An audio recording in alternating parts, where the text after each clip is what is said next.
Hello hello guys welcome back to my new mini blog. तो guys आमे माने सकाळू सकाळू समस्ते बाहरी पळेइथिलु कॉलेज भासीगला सेठू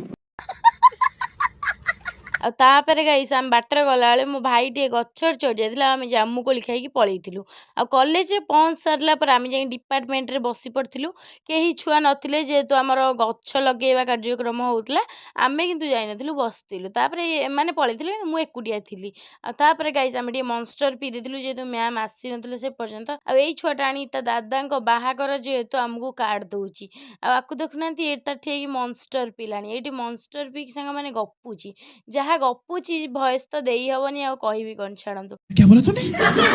आ एमान देखुनांती एमान तो दीटांको डाहा पागल आ मतलब वो अलग ही लेवल का बंदा था। नहीं।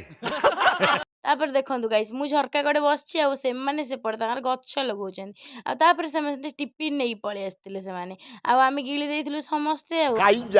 आ गाइस तापर हम पळेइथिलु टिके ज्ञान मंदिर जेहेतु हमर बही नबारे थिला आ देखुनान सेठी भी आमे गोटे क्लिप नै जाइछु तापर आमे टिके पळेइथिलु 80 कैफे आपण माने तो जानि चंती आ 80 न गले हमर हबनी आ तमु लज्जा लागुनी। गाइस आम भितरु गला पर आम मेनू तो आम मुहरे गाइस तो हेति आम ऑर्डर कर देथिलु आ आम खाइए पळी आस्तिला एमान दी जण देखुनांती एमाने भी हठात देखा हेतिला देखंती गाइस तापर आम खाई पी कि ए मैडम हमर आज पेमेंट करथिले पेमेंट कर सला पर आम घर पळी आस्तिलु बाय बाय गाइस पुन देखा नेक्स्ट मिनी ब्लॉग रे जय जगन्नाथ।